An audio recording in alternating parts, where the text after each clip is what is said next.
One day I was at 12 and I was sitting in the living room. We had a small home. There were only three networks: ABC, NBC, and CBS, no Cartoon Network at the time, and or whatever. And I remember I was sitting, Felicia, doing my homework, and I was, the TV was on, and all of a sudden this woman came on. Her name was Jessica Savage. Most people don't know her, but she was a precursor to Barbara Walters and Diane Sawyer and Connie Chung and all of those. Anyway, and the current Nora O'Donnell. And she came on and she started telling the news. And I looked up and I looked at her and I felt like I could relate to her. She happened to have blonde hair. She was fair skinned and light eyes. And I was like, oh, that looks like me. And so I said, Mom, I want to do that when I grow up. And my mom was in the kitchen. There was kind of an archway into the kitchen. And my mom looked at the TV and then she looked back at me and she said, well, then you will.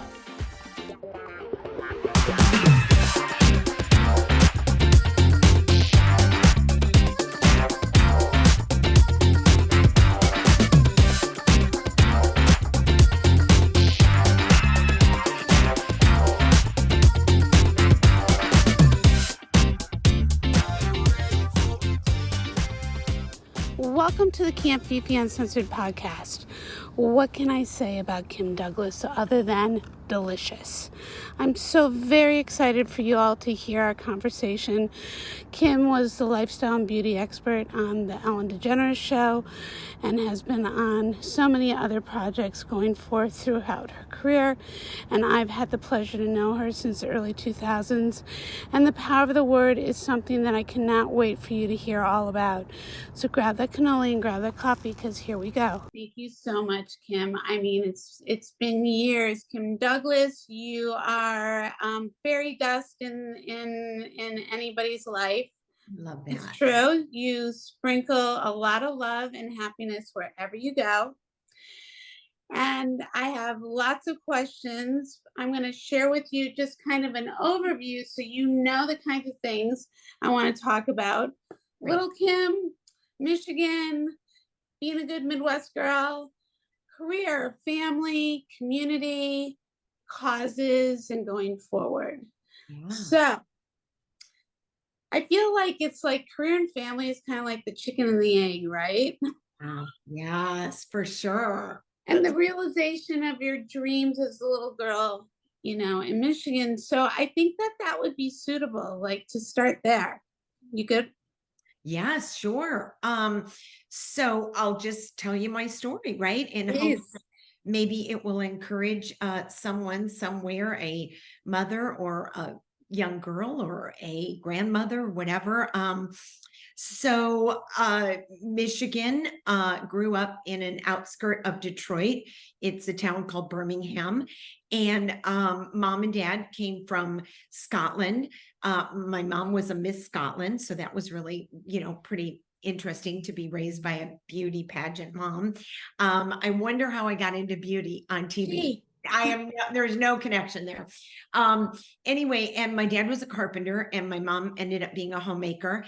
And they came from a little town in Scotland between Edinburgh and Glasgow, came out to Detroit, which was the land of opportunity with all the car industry. My dad was a carpenter, as I said, only child, grew up in a very, very conservative, religious Christian home. And one day I was at 12 and I was sitting in the living room. We had a small home. There were only three networks: ABC, NBC, and CBS, no Cartoon Network at the time, and or whatever. And I remember I was sitting, Felicia, doing my homework, and I was, the TV was on, and all of a sudden this woman came on. Her name was Jessica Savage. Most people don't know her, but she was a precursor to Barbara Walters and Diane Sawyer and Connie Chung and all of those. Anyway, and the current Nora O'Donnell. And she came on and she started telling the news. And I looked up and I looked at her and I felt like I could relate to her. She happened to have blonde hair. She was fair skinned and light eyes. And I was like, oh, that looks like me. And so I said, Mom, I want to do that when I grow up. And my mom was in the kitchen. There was kind of an archway into the kitchen. And my mom looked at the TV and then she looked back at me and she said, well, then you will. And then she went right back to making the rest of the stew for my dad. So Felicia, the story goes, what she should have said is, Kym, your odds of being an anchor woman on TV in New York or LA are slim to none. Your dad's a carpenter. I'm a homemaker. We have no connections. We live in Detroit. So get over yourself. You're probably going to work on the assembly line in Detroit, and calm down. Sit down. So, you know what? She didn't. So I never thought I couldn't. So that story right there, how does that relate? What's that takeaway for your audience, Felicia? That words have power, and that we encourage each other, your neighbor, your friend, your sister, whatever, and you say, yeah, Felicia, you can do a podcast. Yeah, you can get people on. You can talk to them for 2 hours and bring out their story. That words, they talk about how you have to spell. It's a spell that you're casting over someone. And my mother cast a spiritual spell over me to say, well, then you will. And I did. Yeah. No, she really talking about like that's who you got your fairy dust from. Yeah, you're probably right. And I felt that literally when you said, through the archway and stepped in and looked at the screen and said, and then you will. Like she willed it. She did will it. And I felt that like energetic, like, woo, over here. Wow. Super, super cool. And to that point, like, I love that story. Like, you and I have not had an opportunity to sit in front of each other for many years. And when we did, it was very quick and but frenetic, very powerful and very frenetic and all the things. Yeah. But I always knew in my heart, this is a woman, no different than how you looked at Jessica or how we've looked at Barbara and all these women who've inspired us in our generation, yes. Women like you and myself who are very like-minded. 100%. It's just one of those things that hearing that story just totally resonates. And I do think it's really important for people to understand the power of words, to understand that we do have the power to really powerfully inspire others by just being kind and supportive and loving versus the polar opposite, which will, like you said, your mother could have said, Kym, what's like, more realistic. I was going to say, like, let's come down to earth. Yeah. And, Felicia, especially right now, where we are today, the power of people, you put something on the internet, you put something on Instagram, and people are like, you're a jerk, you're an idiot, and the power of those words, those negative words, are so strong with each other. And if we could just realize, that those words really do hit the heart. And I'm sure you've seen it. There's some commercial on different news media outlets, and it's a man and he's with his son, and he turns to this, he's in a car and he happens to be in front of a building. You don't know what building it is. And he turns to his son, he says, I saw what you've been writing on Facebook and Instagram and your chats. I saw it. And you know what? I want you to open this door right now, and I want you to go out and I want you to tell it to their face. And it's a young boy who is saying anti-Semitic things, and they're in front of a Jewish school and synagogue. And he says to the son, go out, you're behind that computer, go say it to their face. And the boy can't. And they turn the car around and he says, now stop it. And I got goosebumps too, Felicia, because we have to realize how strong, just because we're behind this doesn't mean we can say whatever comes to our moment of anger or upset. 100%. No, it's absolutely true. You wouldn't know this about me, but I've studied the power of the mind and science of the mind, and I'm a mindfulness teacher and healer.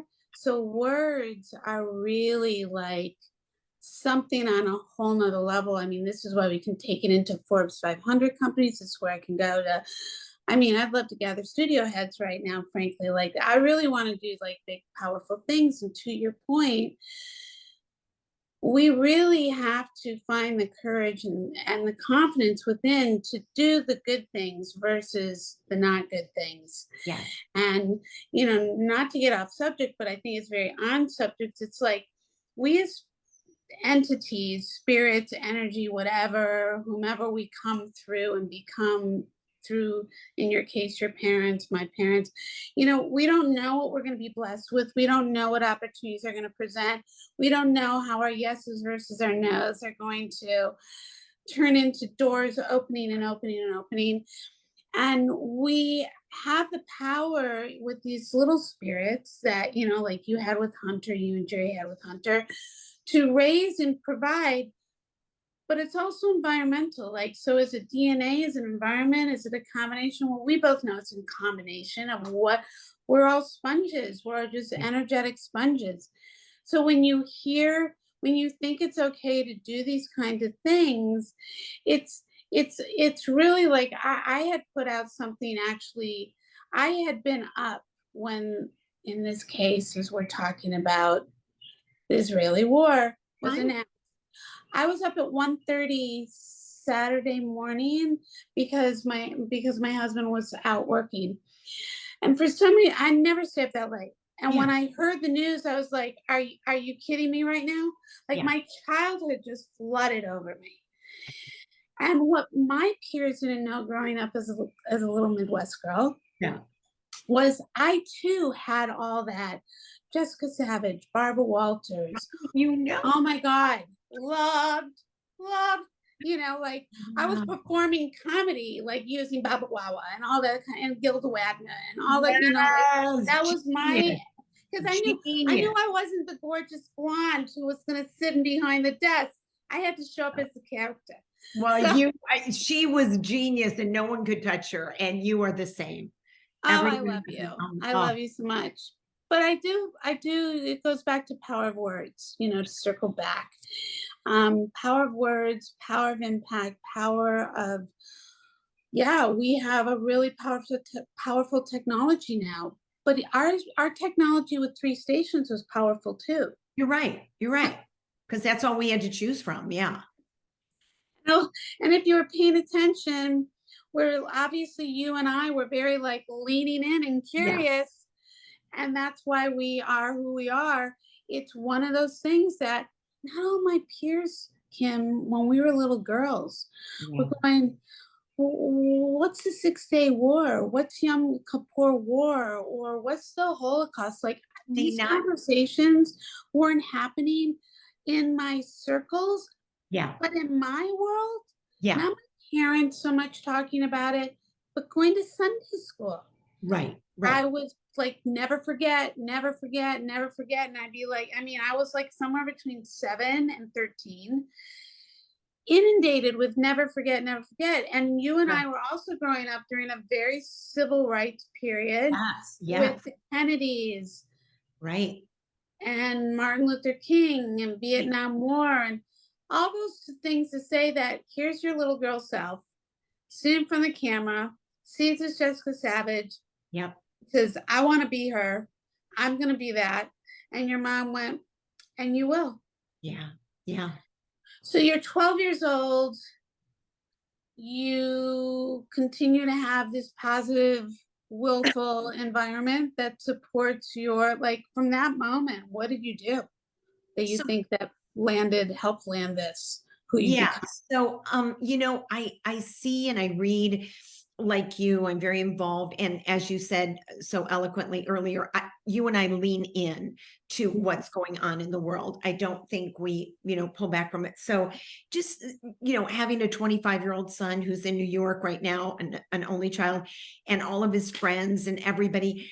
I see now with some younger kids than Hunter, you know, they seem Felicia, this generation, I'm not going to generalize because everybody's different, but it seems that a large group just seem to have lost their way. And I think what happened with me is that at 12, I got a purpose, I got a direct focus. Where am I going? What am I achieving? What am I getting to? What's my goal? What's my purpose? Is my family and friends helping me to get there, lifting me up. And I feel like that's so important that we encourage, especially our young women, but our young men too. Hunter, my son, was very, I mean, this was him when he was, 2, but anyway, he's a lot older now, but that's him. Delicious. Just, Yeah, very just delicious. yeah, he's a good boy. Anyway, he had a father that was 25 years older than his mother. So he had an older father that also was able to do that. So what do you want to be? Okay, so a lot of people said to him, oh, you're handsome, you're cute, you're going to TV, your mom and dad are in TV, go be an actor. And Jerry was like, over my dead body. You're going to get, this was a joke, but he was like, you'll get your medical degree, you'll get your law degree. And then if you want to be an actor. So by then Felicia'd be 45. So, and what's wrong with that? In our business, it probably would be slim to none. He'd be a fine wine. He'd be stepping right into his purpose. Yeah. With men, it's okay at 45. With us, not so much. But anyway, the point I was trying to make is that Jerry kind of said to him, what do you want to do? What do you like? Numbers, you like finance, you're interested in. So get a focus, get an idea. Not that everybody has to know I'm going to be Jessica Savage at 12, but if you can narrow in, I think you have a pathway in front of you that gives you more strength so that when the drugs and the bad influences and the negativity come in, yes, you're going to get hit with them. But you know what, Felicia, I've got my path. I know I'm going forward. I see Jessica Savage out there and I'm going to get there and nothing is going to stop me. And, okay, that sounds all, fairy dust, as you say, but it does give you that strength sometimes to say no to the negativity that can bring you down. Well, you know what it is? It's your why. Yes, 100%. And as they say, and it's really interesting, Kym, because I just love this, because this is my talk, this is my walk. And I'm always like, like even writing notes going, get more organized. And the Virgo's got like notes everywhere, and all the things in order. But with that order comes a lot of like other order, right? Yeah. And it's about keeping your focus on that prize. And, it's interesting because I've always unconsciously surrounded myself with people like that since I was a little girl. So you clearly had that into, we came from work ethic people. True. And I've always said this, especially moving out to LA, I found, and I don't know if you found this, but I found that those who I met out here who are from the Midwest, who may not have come from the same cultural background, religious background, educational background, but we spoke the same language. I agree. It's refreshing and it's heartwarming. And I found it's like we look at each other and we go, I get you, you get me. We know we're going to show up. We know we're going to be responsible. We know we're going to deliver. We know we're here to see it through and be successful. And it doesn't, it's not a competition. Oh, no. It's all about a community, like you said. And, that was an area growing up in the Midwest that was a beautiful blend of lots of different cultures that came across the sea and the land or the whatever. And, really wanted for success for their generations going forward to create legacy.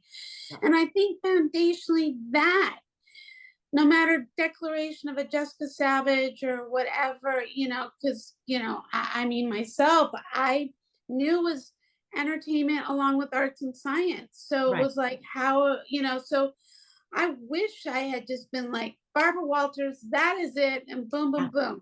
There were just too many tentacles out there to like try to, and then, a few other life experiences that determine your road. And then you have to keep getting back on the bike and go, wait, no, the road's over here.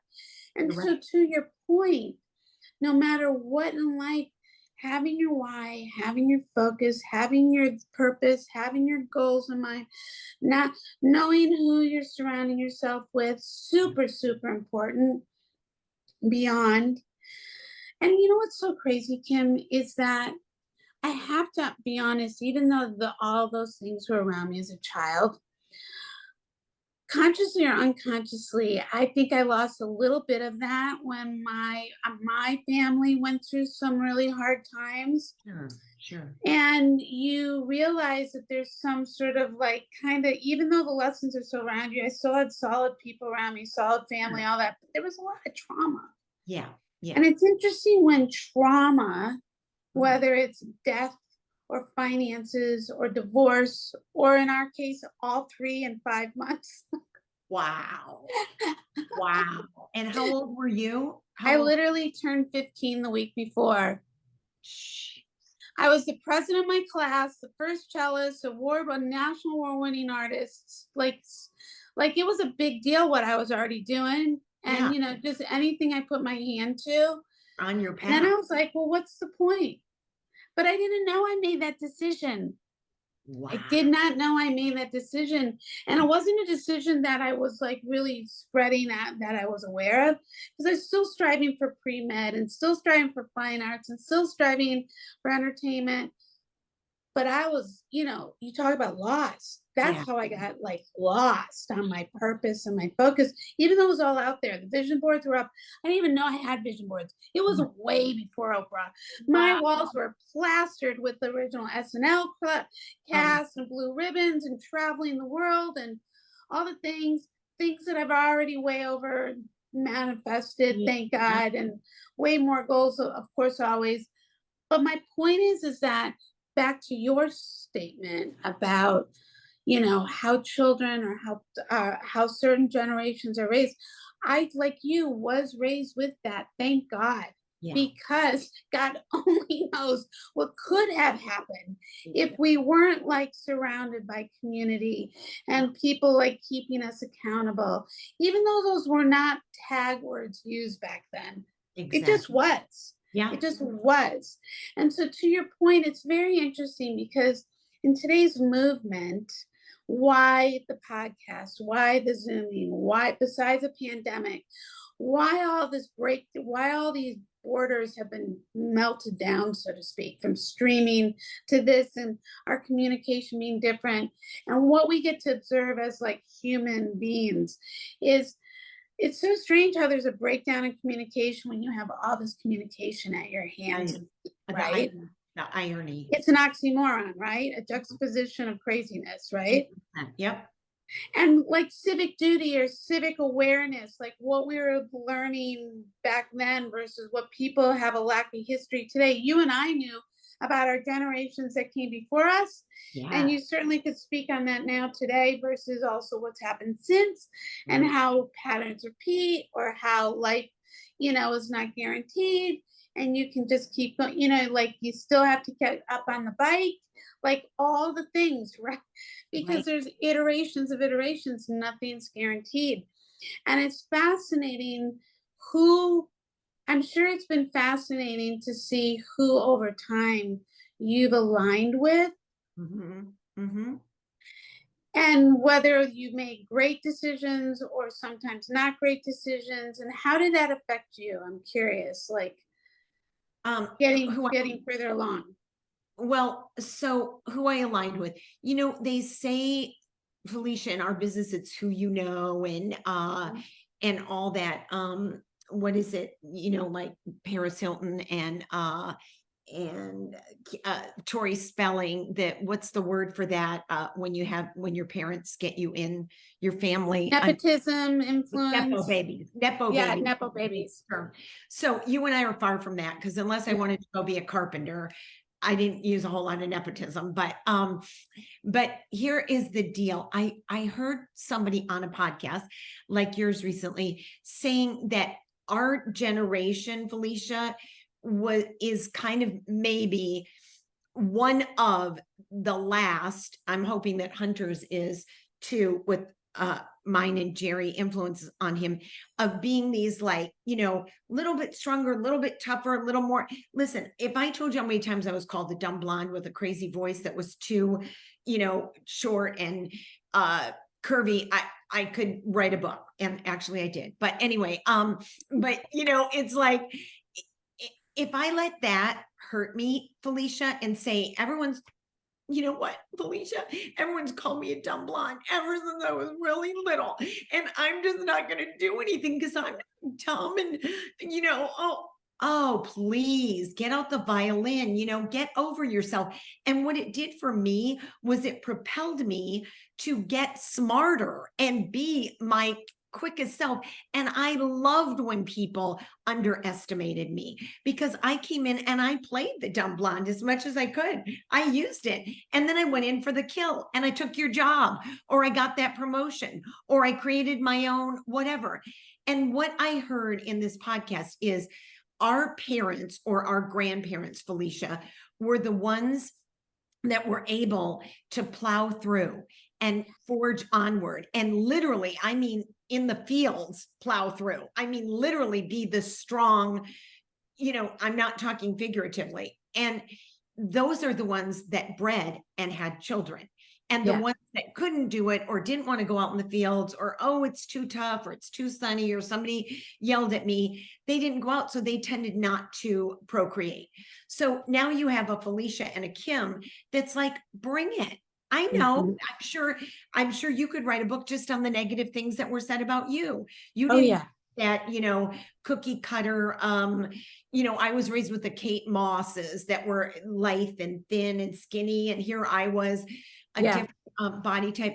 But so what? So we just stop and we don't. That's what my one problem is today with people that, say, oh, somebody called me the wrong pronoun. Oh, somebody said this to me. Oh, I can't go forward. There's babies being killed. Pull up your big girl panties and move forward. Pivot. Pivot, change, face them in the, whatever it is. I'm not saying that your hurt isn't valid, but let's move on. And it's just like, but to go on social media and cry for an hour because somebody said they fat shamed you, skinny shamed you, blonde shamed you, whatever. I mean, I don't know. It's hard for me. It really is.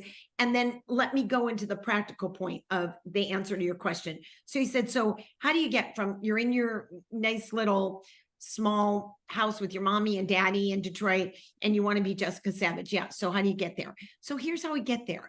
And it isn't just with the vision board and aligning yourself with good people or being a Nepo baby. Here's what it is. So the day I turned 16, I got my dad's car. I was fortunate enough to be able to borrow his car, and I drove to the local news station. It was a CBS affiliate called WJBK. And I walked in and I had no idea what I was doing, Felicia. Again, my dad's a carpenter, so he could tell me what to do with a 2x4, but not at all what to do with a personnel director.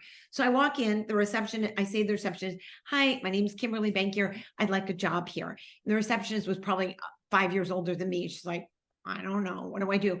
So she called up the personnel director. I remember to this day, her name's Mrs. Peterson. Mrs. Peterson comes out like, she doesn't have an appointment. Who's this chick? She's 16 years old. What the heck? I got business to do. There's a riot breaking out. I got to meet with this chick in the lobby. So I walk into her office and I pour my heart out. I say, Mrs. Peterson, thank you for seeing me. My name is Kimberly Bankier. I am 16 years old. I don't know what I could do here, but I want to be a news anchor woman. I will sweep the floors, clean the toilets, get coffee. I don't know what to do, but I want to be around news. If you would give me a job, I promise you, you will never regret it. Mrs. Peterson sits back. Interesting. Kimberly, I have a daughter at home. How old are you? Oh, I just turned 16 in July. Oh, I have a daughter at home. She's 16 and she was born with muscular dystrophy. She cannot walk from the waist down, and her name's Kimberly. And if she could walk, I would love for her to be able to walk into a news division like you just did. And I'm going to give you a job as a tour guide, and I'm not going to pay you. And you're going to come here every day after school for 4 hours. And you're going to walk Girl Scout, Boy Scout, and senior citizen troops around the newsroom and give them a view of our local newsroom. And you're hired, and I'll see you tomorrow. So, okay, great. That was miraculous. It was amazing. I'm so glad. That was definitely a God wink and a divine appointment. But then Felicia, every day I walked around that news department, that newsroom, and I walked in front of the news director. And every day I would make a point to find a day that maybe he was in between. One day, just so happens, he was available. I said to him, my name's Kimberly Bankier. I want to be in news. And through the years, we got to know each other. And he said, okay, Kym, here's what you got to do. You got to go to this college. You got to get this major. You got to get these grades, and you got to get a tape. You go there, you graduate in 4 years. I'll give you a job. Good luck. Thank you. Okay, bye-bye. 4 years later, went to the college, got the grades, got the degree, got the tape, came to his desk. I graduated on Friday. On Monday, I went in. I said, here, this is everything you want. My diploma, my blah, blah. You said you'd give me a job. So here's my point. You got to follow through. It didn't get handed to me. I didn't get, I mean, you got to follow through. I worked for 4 years. I didn't get paid. I was in high school. All the other kids were going out to parties, and I'm in the stupid newsroom showing a senior citizen group around when I'm 18. But it led to something. So when people say to me, oh, but I can't, oh, but you've got to find a way and then do your part. You can't just be like, well, God didn't put a Mrs. Peterson in my life, but maybe he put a Fred Flintstone or a Joe Schmo. There's somebody there, Felicia, and I know you know this. When people reach out to me and say, Kym, help me with breast cancer, help me with this, help me. We want to help. Mm-hmm. So reach out. Mm-hmm. Always someone there. No, and that's such a the follow through and the taking action and being the initiative and being seen and being heard and the collective, you literally were creating your own compound effect. That's, there's the book, Compound Effect. Yeah. And, Yeah. you were taking little consistent actions and building it into your own snowball that became your reality of exactly by design, human design, mental design, mindset was whoosh, and you just kept showing up and proving and giving people reasons to believe and trust and and want to offer you help. Right. Okay, here's your information. Yeah. They can take what you're going to do with it, and you show up and you deliver. And it is really important for people. Listen, there's no right or wrong. No. Period. Everything's a series of making decisions, right? And sometimes we take on too many things. And I think that can be, in today's day and age, a real issue for a lot of people because we're so inundated with stuff. So you really have to have the attention span of, I start something and I make sure I complete it. Right. And I do it with ease. Yeah. And I, and everything around it aligns in the way it's God willing. Yeah. Right. But aside from that, you still have to do the work. You can't pray it out. Nope. I know people who, I love them, but I just think that there's got to be a combination of a lot of elements besides the mystical, whatever powers that be, and there are for certain. Because I do believe, in those moments with the Mrs. Peterson, right? And her daughter being your age and your name, but right.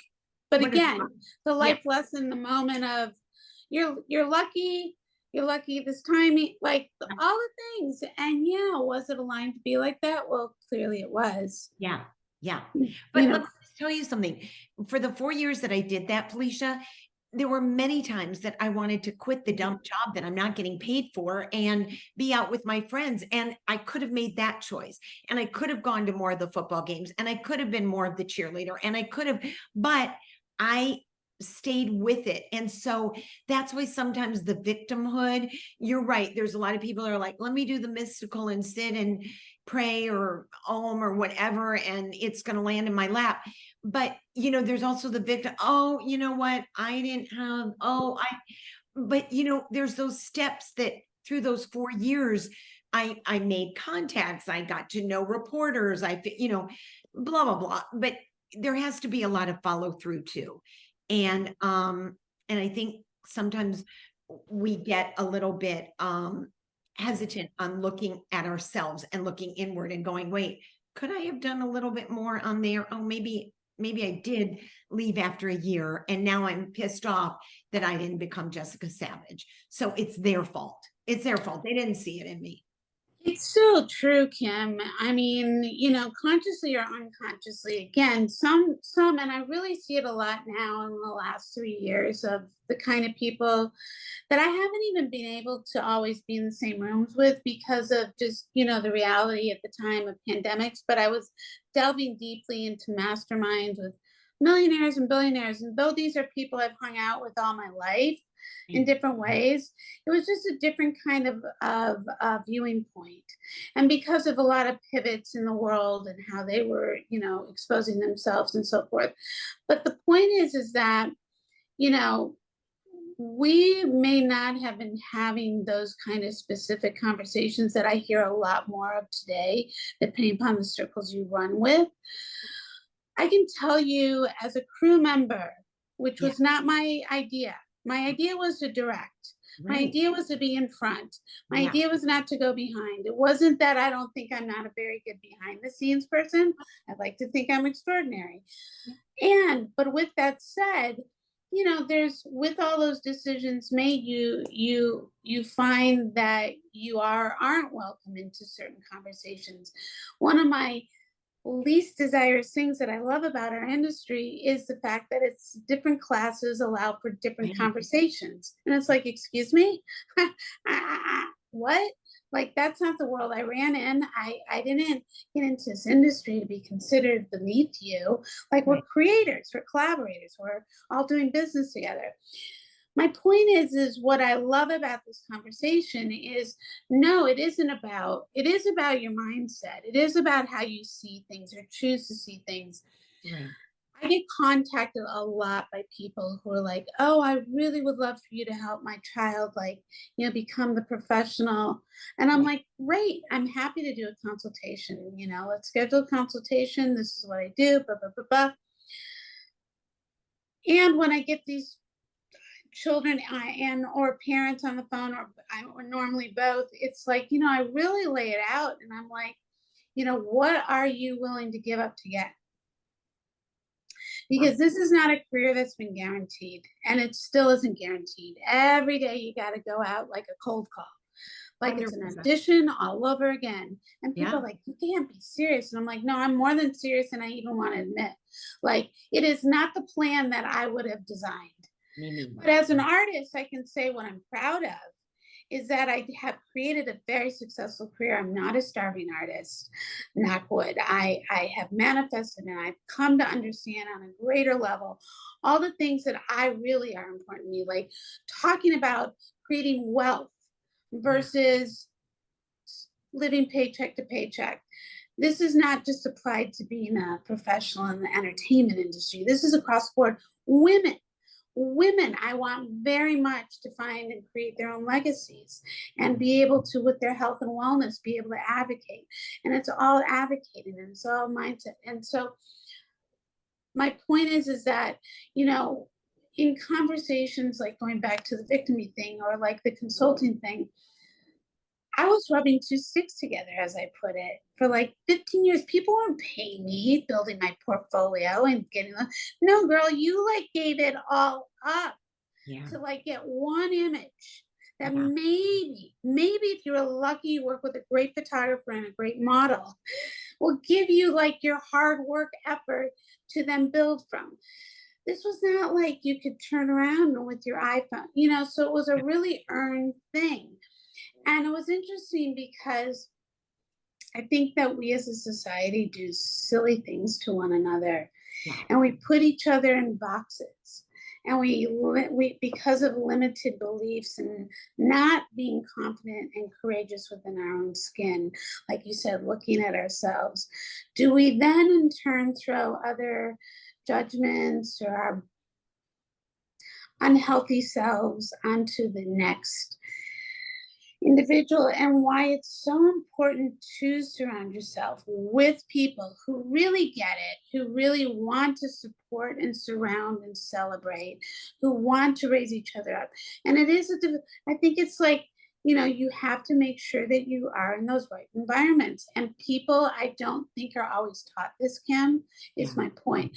I think if you're lucky to be unconsciously picking up on what people are putting down, fabulous. But not most people aren't. They literally need it like spelled out for them. Yeah. Does that make sense? Yeah. Interestingly, and I'd love to get your point on this. I feel like you're right, but there is another point of view, and that's that I think we've gone so politically correct that everybody's kumbaya and everybody's the same, and we're all equal, and I'll give you an example where this can go haywire, and I love your point, your take on this. So my son, Hunter, was because of Jerry, my husband, he was very athletic, born very athletic. Good for him. That's great. By the same token, he loved it. He always had a ball in his hand, a squishy ball, a football, a baseball, or whatever it was, just his thing. He always loved a ball. At very young age, at like 2, Jerry would take him to the local Barrington Rec Center, which is open to everyone. There's no charge. It's free. It's a public park. It's right in the middle. There's buses right in front of it. You can come from as far as wherever and arrive in this park and be welcome. Everything's free. It's for everybody. Every day after work, Jerry would take Hunter up there and throw the ball, do basketball, do whatever, blah, blah.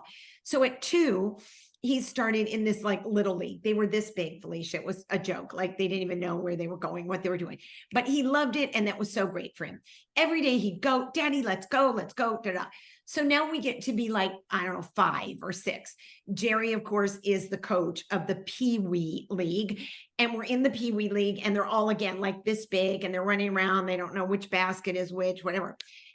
A couple of the moms, very, very politically correct, are like, you are playing Joey and Freddie, and my son, Sammy, is not getting enough playtime. And when we do the end of the year, I want Sammy and Oliver to get an equal trophy to Hunter and Scotty and Tommy.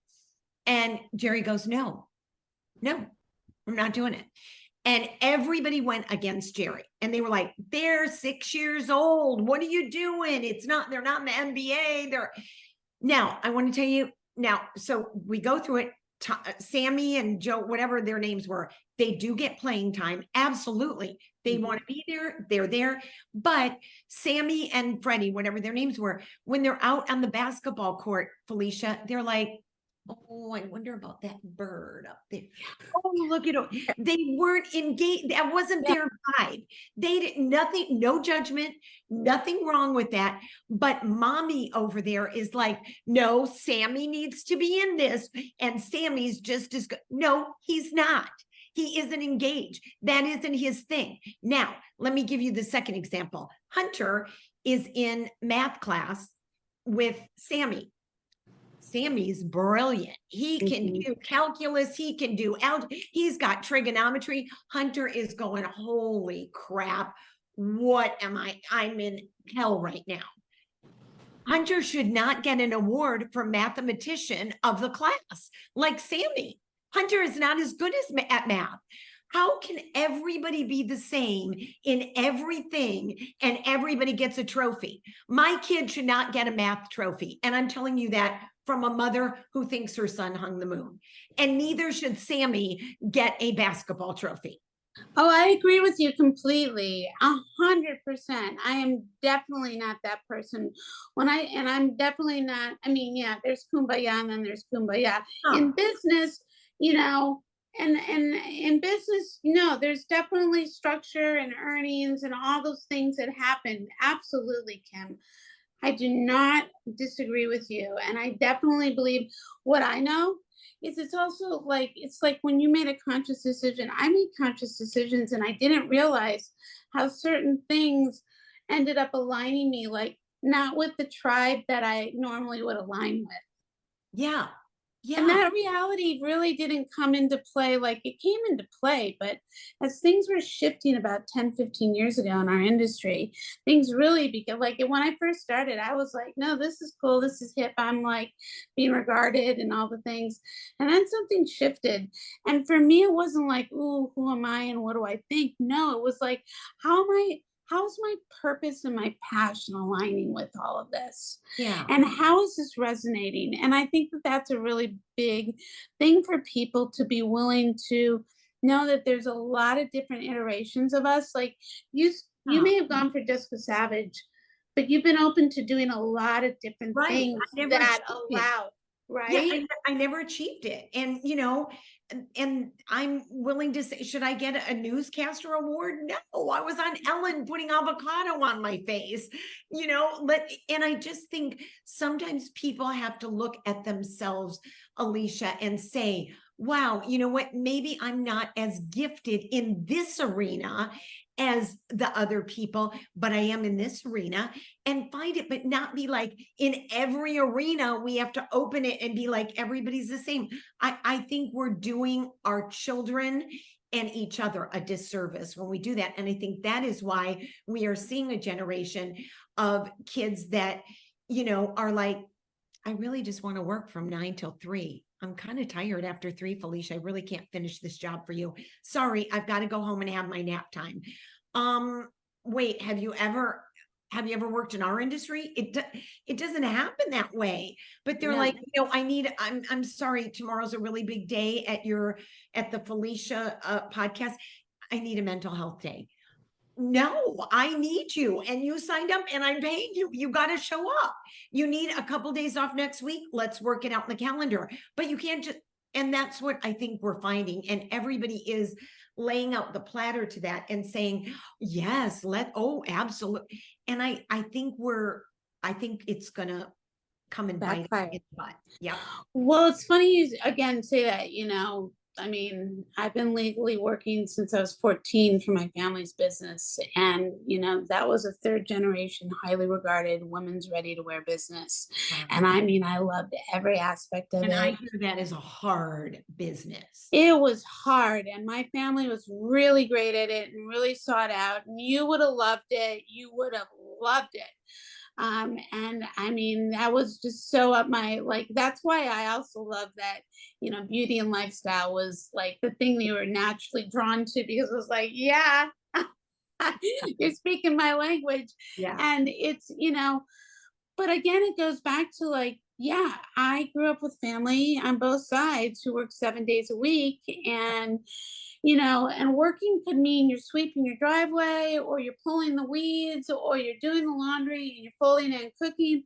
And you're out there taking care of customers and providing service. And this is how you pay for the roof over your head and the food on your table and the clothes on your back. And literally, my father was like doing his books when I was 14. And it was like the turning point of our family getting hit by the 70s recession. And just things were just what it was. And he turns to me and says, I've got women who have been working for us for 25 years and you're pulling in better numbers than they are. Like, you got to stop. And I looked at him point blank, not like, didn't even pause and take a beat. I looked at him and I was like, well, Dad, then who's going to keep the roof over our head and the food on our table? And he just like went, what? Like, Wow. what? Wow. How strong. And I mean, I think my father was so hurting at the time, Kym, because it was his definition of who he was. He loved this Yeah. whole business. He was so good at it. He wasn't this man who was like, he was just a very decent human being. Like, he just was very good at dressing women and buying clothes and being a trendsetter and all the things. So, for him to have these, like, now he's like, all of a sudden he's like pre-Marshalls and pre-Nordstrom Rack, where you can only afford to get the LYs for Yeah. your store, where you were Yeah. like leading ahead. And I think going into the film industry was not a big deal. Like, working 18 hours a day. Not at all for you. Yeah, you do what you need to do. Like, you do what you need to do. I think that it is interesting how there have been generations of and this conscious quitting. Like I'm like conscious quitting. Like don't, like you make it this. Okay, yeah, I get you can pivot, but like, do you just quit because it's not working like that? I mean, if that were the case, I would not have had an award-winning career that that continues to be fruitful and people still want me to be a part of and want very much to still grow and expand with me and vice versa. It's like I just don't, I just don't get this mindset myself. Yeah. And no, I don't think, being a kid who was like, especially starting with like competing and not consciously competing, by the way, but being classically trained as a little dancer, ballerina, or doing the Not fine arts. everybody can do No, that. not everybody can do it. I It's mean, not I just equal to was you. very no. And listen, I think that I was also, well, lucky to be exposed to this stuff the way my parents exposed us, and wish I had even understood the level of that. I mean, my Yeah. gratitude is great. I'm not gonna lie, but total blessings. But I do think that in today's society, when you're talking about your purpose and your passion and how do you like stay focused and see it through and follow through and do all those things, I think you are talking like it's like a different language to many people. And I say to women under the age of probably 50, 45, Yeah. do you know whose shoulders you're riding on right now? Yeah. Do you even have an understanding of how your ability to have your name and a bank account and a job and a house and rights over your body and an education and the freedom to speak and the freedom to be heard and the freedom to lead and the freedom to vote and they look at me like I'm nuts. Yeah. Yeah. And I'm like, look, it wasn't that long ago. No No. different than a week ago with what's happening abroad in the Middle Right. East. This was not long ago, people, Right. that this kind of stuff has been, I mean, yes, it goes on in lots of different cultures. This is one of the things I spoke on last week was we're all the same thing. This part, we are all the same thing. Yeah. We Yeah. are all made up of the same thing. We all came Right. in the same way, we're Right. going out the same way. What our environment and exposure in life is, that's not, that I don't know how Yeah. it's determined. But as humanity Yes. are the same. And how do we move through life that way, Yeah. honoring that? Is like a lesson that I do not know why it has to continue. I mean, that's another why. Why does this have to keep repeating? Why do we have to do this onto each other? Why life is enough of a, oh boy, pray I to know. God I get through this well. You know what I mean? Like, Yeah. How are you feeling, Felicia, about the way society and social media is handling this war? How are you as a Jewish woman, that probably had grandparents or great grandparents or friends that went through the Holocaust? I mean, how are you feeling about this? so it's really interesting. None of our families, strangely, they were either already in America or they were in Argentina or they like, I mean, sincerely, I don't know how we somehow by the grace Yes. of God or Yeah. whatever. But I was infiltrated with it through my upbringing in the temple, like I said. And though it was a reformed temple, it's, you imagine the 60s and the early 70s when I was going to Sunday school. And this was, like I said, during the 6-7 day war and the Yom Kippur War and the Olympics, where they killed all the Israeli team members. And strange, you're going to get this, but you're going to be like, what? It was 1968. We're going to go from Chicago to New York to meet my father, who's on a fashion buying trip. It's the end of the school year. My mother, as chic as they come. We're all, my brother and myself, we're, about to get on the plane.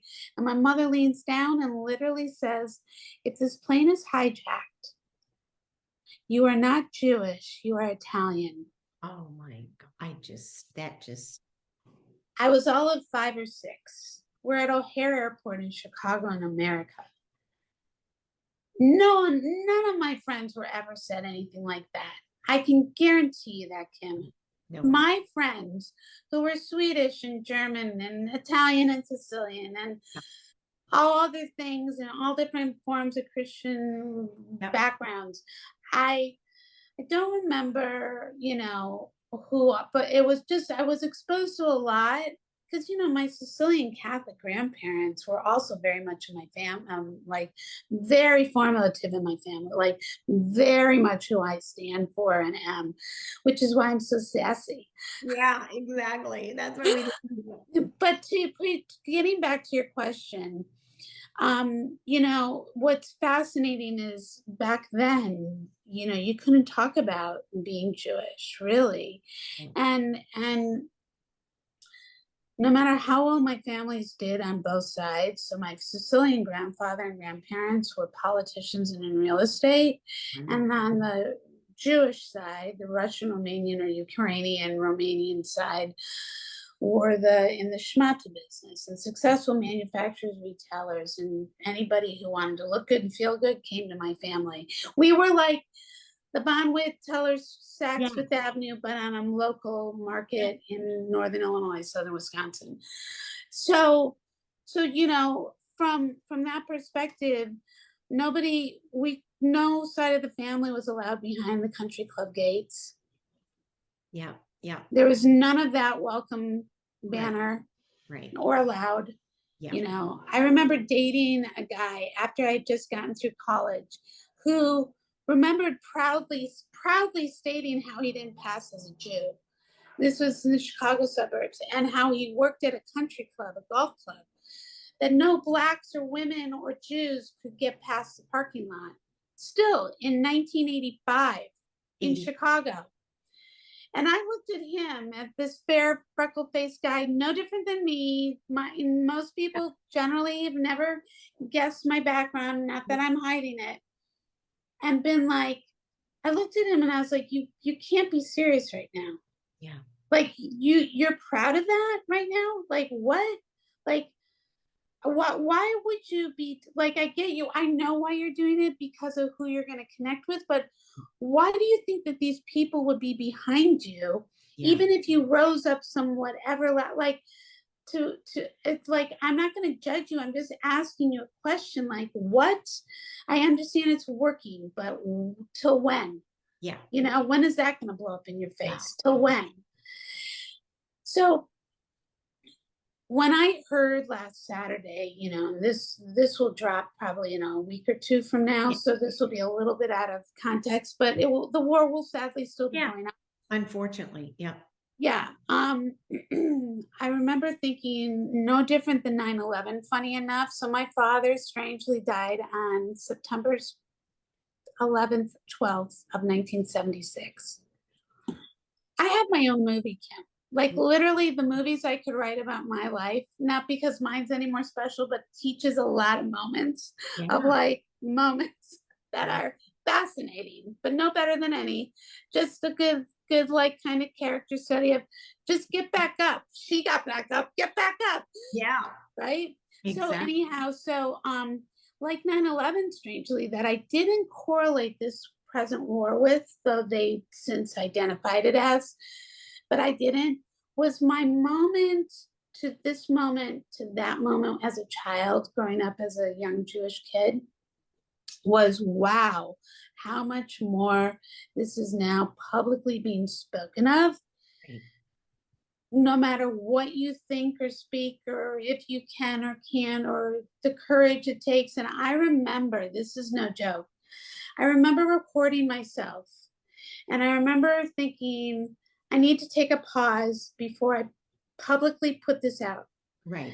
Because I need to make sure for myself that it's responsible, that it says is my authentic truth, without it being about anything or anyone, but rather humanity. And literally, that's what I was talking a week ago Saturday. And because no matter what culture or what religion or what era, we've all experienced this unfortunateness. And so this does not make anybody one special or more whatever. The unfortunate thing about Judaism, for what it's worth, is, yeah, as many other cultures and stuff have had plights. For some beyond strange, whatever reason, there is this level of unfortunate hatred and denouncement, no matter where in many cases one can go. And people, I don't think, and I try not to think about it too much, but you can't deny it, of that reality. Yeah. And, going back to what my mom said, if this plane gets hijacked, you're a Jew, you're not Jewish, you're Italian, you're in America now. And, now we talk about, and one of the things I talked about in this recording was, we as human beings don't even want to look at our own domestic violence amongst each other behind closed doors, let alone on a public stage, on a massive, borderless, but yet you think it's contained when it's not contained, and how the ripple effect, this is how I think and talk. This is why, there are times when I'm I see the George Stephanopoulos, ABC roundtable, and or the talk or whatever, and I'm I want to be in those conversations because I got a lot to share, and I just kind of look at it as a bigger level picture of wow, people, almost, did you need to be reminded that this has happened before? And why does this have to happen? No need to remind again, but now all of a sudden you're reminded, or now you're just getting the lesson, and you've been on the planet for 20, 30, 50, 6, years. Why now? Why did we have to do this? Why? That was my biggest, why was my biggest question. Yeah, me too. I have a really big why on why our industry, you, Felicia, and me, Kym, why so many that are so verbal about so many things are so quiet. Everyone's no one's saying a word. I don't want to, you know what? It's very complicated. I just don't want to. I'm is it really that complicated? What you have something to say about everything. And now all of a sudden it's we need to just, I think it's very telling, Felicia, very, very telling. I cannot wait for you to join us for part 2 with Kym Douglas next week as we continue to discuss all the things that Kym and I reflect on. And in the meantime, subscribe, listen, share to the Fifi Uncensored podcast and build this community. We're so excited for you to be here. Much love. Have a great week. Bye for now.